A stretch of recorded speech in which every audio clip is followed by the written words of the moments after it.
एक चैलेंज होगा आपके लिए। ये चैलेंज है।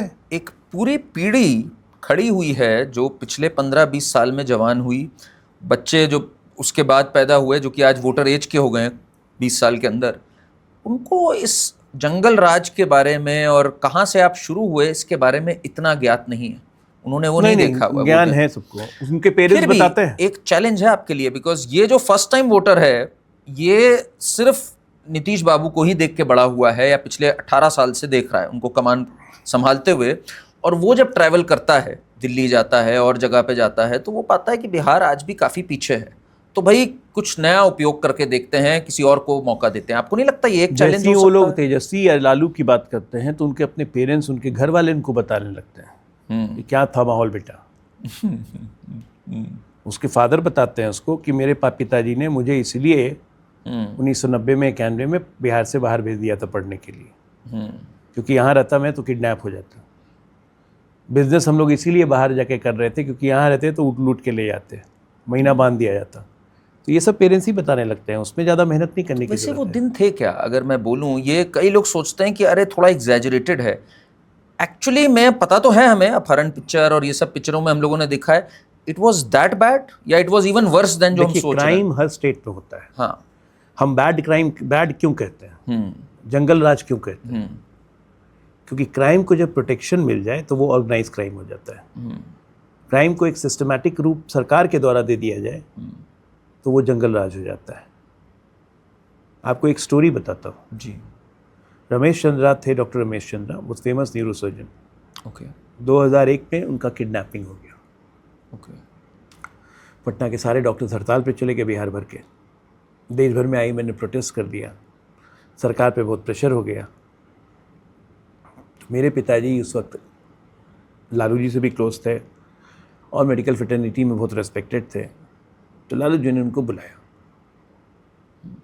कहा कि देखिए इसमें हमारे किसी लोगों का हाथ नहीं है। अच्छा।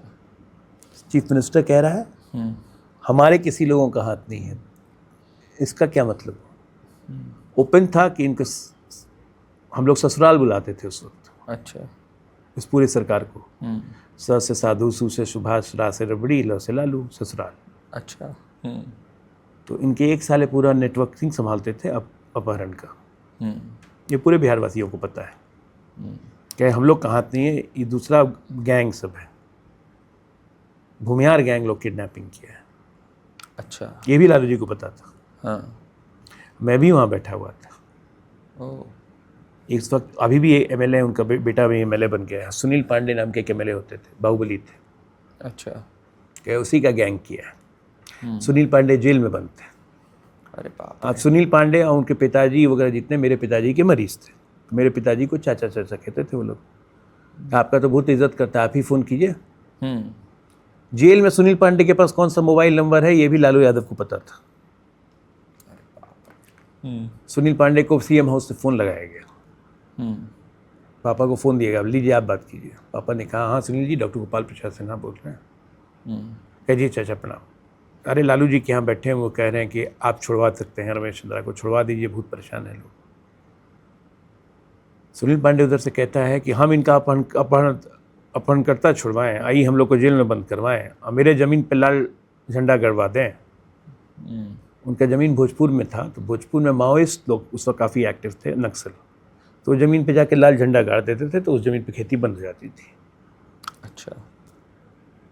ये सुनील पांडे कह रहा है मुख्यमंत्री को कि ये हमारे ज़मीन पे लाल झंडा गड़वा दें, हम इनका अपहरणकर्ता छुड़वाएं। तो फिर पिताजी ने लालू जी को फ़ोन दे दिया। लालू जी कहा अरे हो जाएगा वो सब, हम बोल देंगे, झंडा वंडा हट जाएगा। मतलब कि सरकार नक्सल को बोल के झंडा हटवा सकती है। जंगल राज इसको कहते हैं। तुम देखो, तुम छुड़वा उड़वा दो। तो कहा कि ठीक है हम बात करते हैं, लेकिन आप उस वक्त कीजिए जरा, अब मेरा बेल हो जाने दीजिए, अपोज नहीं करेगा। ये निगोशिएट हुआ। बाप रे। अब नहीं, अब बाप रे नहीं, अभी और सुनिए आगे। हाँ हाँ मैं सुन रहा हूँ। उसके बाद लालू जी ने एसपी भोजपुर को फ़ोन किया। ए सुनो, उस सुनील पांडे के ज़मीनवा से बोलो अभी हटा लेगा, और 6 महीना बाद देखेंगे, अभी छोड़ दो। फिर एसपी नक्सल को फ़ोन करता है कि जन्मी से झंडा हटा लो, लाल झंडा।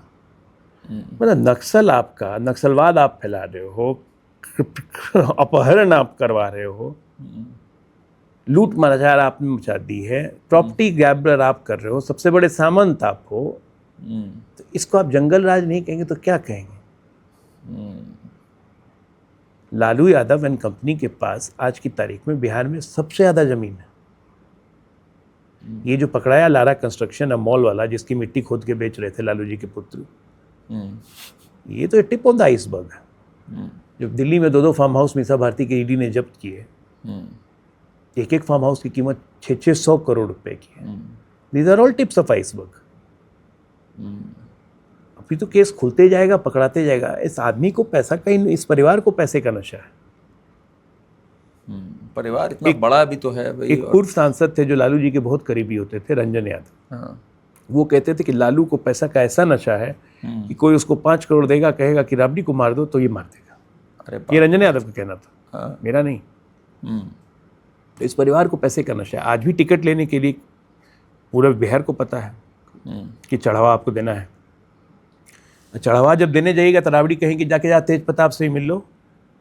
अच्छा, तो आपने चढ़ावा दे दिया लालू राबड़ी जी और तेजस्वी जी को, उसके बाद राबड़ी जी कहेंगे जाके तेज प्रताप को ही मिल लो। तेज प्रताप क्या पूछेगा, कहता है मीसा दीदी याद कर रही थी। तो पागल हो जाता, बाल वाल नोचने लगता है। तो ये जंगल रास्ता नेक्सस था, ये पूरा कंट्रोल। मुख्यमंत्री को कोई काम नहीं भाई, जाड़ा के दिन में आग तापते रही है, आ रहे हैं लोग, मिलते रहे, जा रहे हैं, आ रहे हैं, जा रहे हैं। मतलब ये हाल था कि 2005 में जब हमारी सरकार बनी थी, सुशील मोदी जी के साथ में उनके चेंबर में था, तो उनके चेंबर में फैक्स नहीं था, इलेक्ट्रॉनिक टाइपिंग मशीन नहीं थी, कंप्यूटर नहीं था। कहा कि यहाँ पे भी कुछ है ही नहीं, सबको तो हम लोग को ठीक करने में 1 महीना लगेगा। सरकारी दफ्तर में फैक्स नहीं, कंप्यूटर नहीं, टाइपिंग मशीन नहीं, मतलब सचिवालय में धूल ऐसी पड़ी हुई थी जैसे लगता है कि 8-9 साल से कोई आया नहीं है। उप मुख्यमंत्री का चेंबर, मुख्यमंत्री चेंबर तो 1.5 साल से खुला ही नहीं था। आप पैथेटिक कैओस में थे, जीरो पे भी नहीं थे आप। हाँ। अब कब्र में भी 10 फीट नीचे गड़े हुए थे। वहां से निकल के बिहार आज इतना खड़ा हुआ है।